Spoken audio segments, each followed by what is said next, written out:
Hello everyone, કેમ છો બધા? ધ યુટીસી ચેનલમાં હું મનીષ પરમાર ફરી એકવાર આપ સૌનું હાર્દિક સ્વાગત કરું છું.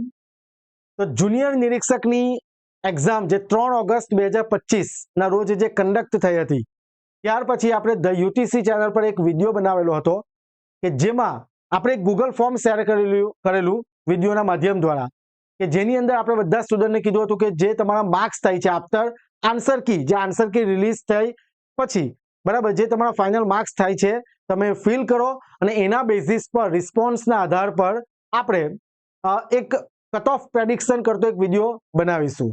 અને એ વિડીયોની અંદર આપણે એવું કીધું હતું કે 500 જેટલા રિસ્પોન્સ આવે ત્યાર પછી જ આપણે વિડીયો બનાવીશું. પણ એટલા રિસ્પોન્સ આવ્યા નથી. 225 230 ની આસપાસ રિસ્પોન્સ આવેલા છે.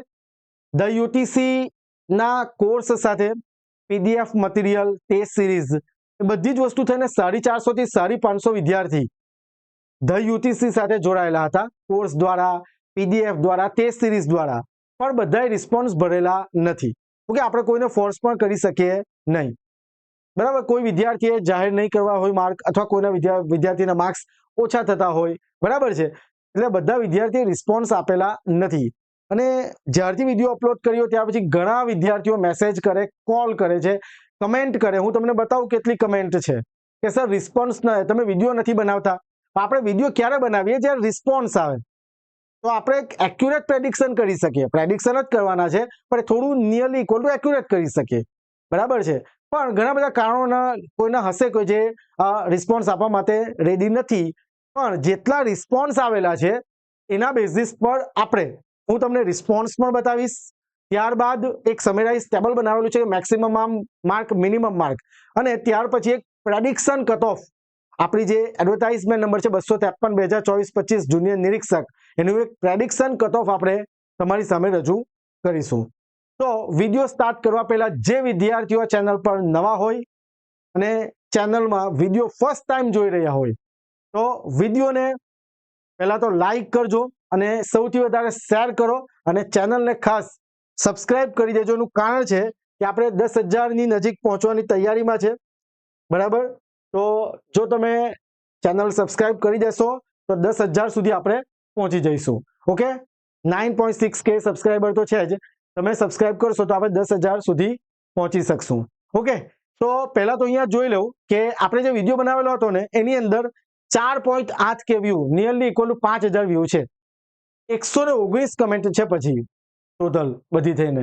સર રિસ્પોન્સ, તમે વિડીયો નથી બનાવતા, વિડીયો બનાવો, કેટલા દિવસ થઈ ગયા. પણ મેં એમાં કીધું જ હતું 500 ઉપર વિડીયો રિસ્પોન્સ આવે તો વિડીયો બનાવીશું, પણ હવે રિસ્પોન્સ વધતા નથી. ઓકે, તો ફાઇનલી આપણે વિડીયો હવે બનાવીએ છીએ.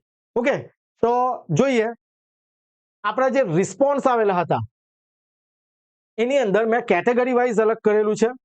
એની અંદર મેં નામ, પછી ડિસ્ટ્રિક્ટ ને એવું બધું પૂછેલું હતું, કયા જિલ્લામાંથી છો. ઓકે, એ બધું કામનું નથી, આપણે નામ પણ નથી અહીંયા બતાવેલું. જેન્ડર, કેટેગરી અને ફાઇનલ માર્ક્સ ઈડબ્લ્યુએસ માટે.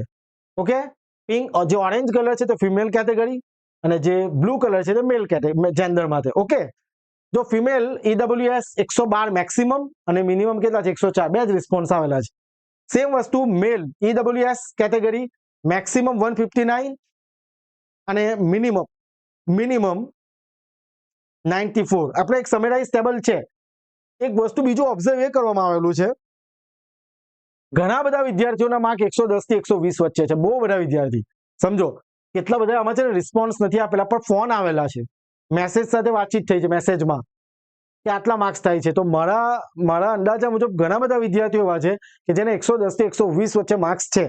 ઓકે, ને અહીંયા પણ તમે રિસ્પોન્સમાં જોઈ શકો, જનરલ કેટેગરી ફિમેલમાં 135.75 અને મિનિમમ 30 માર્ક. ઓકે, હવે જે ડેટા નાખેલા છે, જે ડેટા મૂકેલા છે, હવે કેટલા એક્યુરેટ છે એ આપણે એમાં કંઈ ચકાસી નહીં શકીએ, પણ જે આવેલા છે એના બેઝિસ પર આપણે બધું જોઈશું. મેલ જનરલ 170 માર્ક્સ છે. ઓકે, અને ત્યાર પછી મિનિમમ માર્ક જનરલ 36.5 છે. એસસીબીસીમાં ફિમેલમાં 127, મિનિમમ 85, મેલમાં 162 અને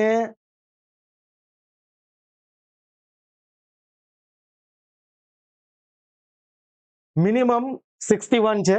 ઓકે, ત્યાર પછી એસસી ફિમેલ 1111, ફિમેલમાં મિનિમમ 106 SC મેલ 141 અને મિનિમમ 47, બરાબર. ST માં ફિમેલમાં 123, ફિમેલ 85, મેલ 129 ST કેટેગરી અને મિનિમમ છે 39.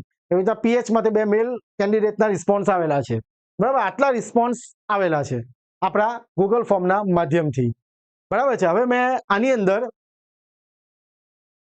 સમરાઇઝ કરેલું છે, ઓકે. GSSB જુનિયર ઇન્સ્પેક્ટર 253/2024-25 જે 3 ઓગસ્ટના રોજ જે થયું હતું અને ગૂગલ ફોર્મ જે જાહેર કરેલું એમાં રિસ્પોન્સ આવેલા છે. એમાં આ મેક્સિમમ માર્ક છે મેલમાં અને આ મિનિમમ. ફિમેલમાં મેક્સિમમ, મિનિમમ. ફિમેલમાં એટલા રિસ્પોન્સ આવેલા નથી. તો EWSમાં મેક્સિમમ કેટલા છે? 159, મિનિમમ 94. જનરલ કેટેગરીમાં મેક્સિમમ માર્ક કેટલા? મેલમાં 170, મિનિમમ 36. SCBCમાં 162, 61. SCમાં 141, 47. STમાં 129, મિનિમમ કેટલા? 39. PHમાં 130, 111. ઓકે, આ રીતના મેક્સિમમ મિનિમમ માર્કનું સમરાઇઝ ટેબલ બનાવેલું છે એઝ પર અવર રિસ્પોન્સ. ઓકે, હવે હું તમને જે જણાવું છું તે શું રહી શકે કટ ઓફ, બરાબર. ઘણા વિદ્યાર્થીઓ પૂછે છે શું રહી શકે કટ ઓફ. તો એવી પણ એક PDF મેં જોઈ હતી કે એમાં ઘણા બધા વિદ્યાર્થીઓએ માર્ક્સ ભરેલા હતા, બરાબર ને. એના પરથી બધાએ પ્રેડિક્શન કર્યું હશે, પણ મેં મારા રિસ્પોન્સ પ્રમાણે એના પ્રમાણે અને વાતચીત થઈ સ્ટુડન્ટ સાથે, પ્લસ જે મારા સ્ટુડન્ટ જે કોર્સ લીધો હતો, PDF લીધી હતી, ટેસ્ટ લીધી હતી, એના એકોર્ડિંગ આપણે જો પ્રેડિક્શનનું કટ ઓફ પ્રેડિક્શન કરીએ તો કેટલું જઈ શકે. અહીંયા મેં તમને કીધું તે પ્રમાણે મેલ જેન્ડર માટે જ બનાવેલું છે, ફિમેલ માટે એટલા રિસ્પોન્સ નથી આવ્યા, એટલા માટે અહીંયા બતાવેલું નથી. ઓકે, તો જોઈએ જનરલ કેટેગરીમાં જે પ્રમાણે રિસ્પોન્સ છે, જે પ્રમાણે સ્ટુડન્ટ સાથે વાતચીત થઈ એના બેઝિસ પર 145 થી 150 માર્ક્સ કટ ઓફમાં આવી શકે, બરાબર છે. એટલે કે આની અંદર પ્લસ 3-4 માર્ક્સ એડ માઇનસ કરી લેવા. એટલે જે વિદ્યાર્થી જો આ માર્ક્સની વચ્ચે બિલોંગ કરે છે જનરલ કેટેગરી, તો એ સમજવું કે એનું નામ લિસ્ટમાં આવી શકે, બરાબર છે. આ કટ ઓફ માર્ક્સ છે, મતલબ જે છેલ્લો સ્ટુડન્ટ સિલેક્ટ થશે તે. ઓકે, સેમ વસ્તુ એક EWS કેટેગરી 140 થી 145, SCBC 135 થી 142, બરાબર છે. SC કેટેગરી 130 થી 135 માર્ક્સ જો થતા છે, ઓકે. અને ST 130, બરાબર છે. જો તમારા આટલા માર્ક્સ થાય છે, આની અંદર મેં તમને હજુ પણ કહું છું પ્લસ માઇનસ 3-4 માર્ક ગણી લેવા, બરાબર છે. તો આટલા જો માર્ક્સની રેન્જમાં તમે આવો છો તો એવું સમજવું કે નામ આવી શકે, ધેટ ઇઝ જસ્ટ પ્રેડિક્શન, બરાબર છે. હવે ઘણા વિદ્યાર્થીઓ પણ પૂછે છે કે સર રિઝલ્ટ ક્યારે આવશે. જો આપણી એક્ઝામની તૈયારી કરી, એક્ઝામ આપી, રિસ્પોન્સ કે આવ્યા, માર્ક્સ ગણી લીધા, બસ અહીંયા આપણું કામ પૂરું. બીજું કોઈના કઈ હાથમાં નથી. મેં ઘણા બધા વિડીયોમાં કીધું છે, જ્યારે એક્ઝામ ડિલે થવાની હતી ત્યારે પણ મેં કીધું આપણા હાથમાં નથી આ બધી વસ્તુ. જ્યારે રિઝલ્ટ આવશે ત્યારે આવશે. હમણાં તમે જ્યાં પણ છો, ગુજરાતના કોઈ પણ ખૂણામાંથી છો, જ્યાંથી છો, તમે એક્ઝામની તૈયારી કરી રહ્યા છો આગળની, અથવા જોબ કરી રહ્યા છો, અથવા જે પણ હોય, બરાબર છે.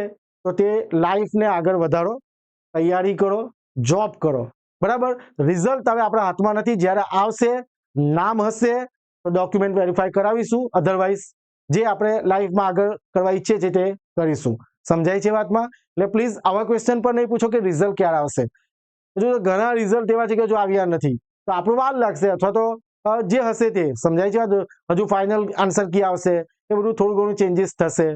બટ જે રિસ્પોન્સ છે, જે વિદ્યાર્થીઓ સાથે વાતચીત થઈ છે, એના બેઝિસ પર આપણે આટલું પ્રેડિક્શન કરેલું છે. ઓકે, તો આટલું કટ ઓફ જઈ શકે. આમાં રેન્જમાં આવતા હોય તો સમજવું કે થઈ શકશે સિલેક્શન, બરાબર છે. તો આશા રાખું કે આપણે આપણી ચેનલના માધ્યમ દ્વારા જુનિયર ઇન્સ્પેક્ટરની જ્યારથી એડવર્ટાઇઝમેન્ટ આવી ત્યારથી લઈને આ રિસ્પોન્સ તમારી સામે, એટલે કે કટ ઓફ પ્રેડિક્શન વિડીયો સુધી બધી જ અપડેટ આપણે આપી છે. અને જો તમને ખરેખર ધ UTC દ્વારા તમને મદદ મળી હોય, તમારી એક્ઝામમાં પ્રિપેરેશનમાં મદદ મળી હોય, તો ચેનલને સબસ્ક્રાઇબ કરી દેજો કે જેથી આપણે 10,000 સબસ્ક્રાઇબર સુધી પહોંચી શકીએ. ઓકે, તો ફરીથી કોઈ નવી અપડેટ હશે કોઈ પણ એક્ઝામને લઈને કે જુનિયર ઇન્સ્પેક્ટર એક્ઝામને લઈને, તો આપણે આપણા માધ્યમ દ્વારા તમારી સામે રજૂ કરીશું. તો મળીએ નેક્સ્ટ વિડીયોમાં. Thank you very much. જય હિન્દ, જય ભારત.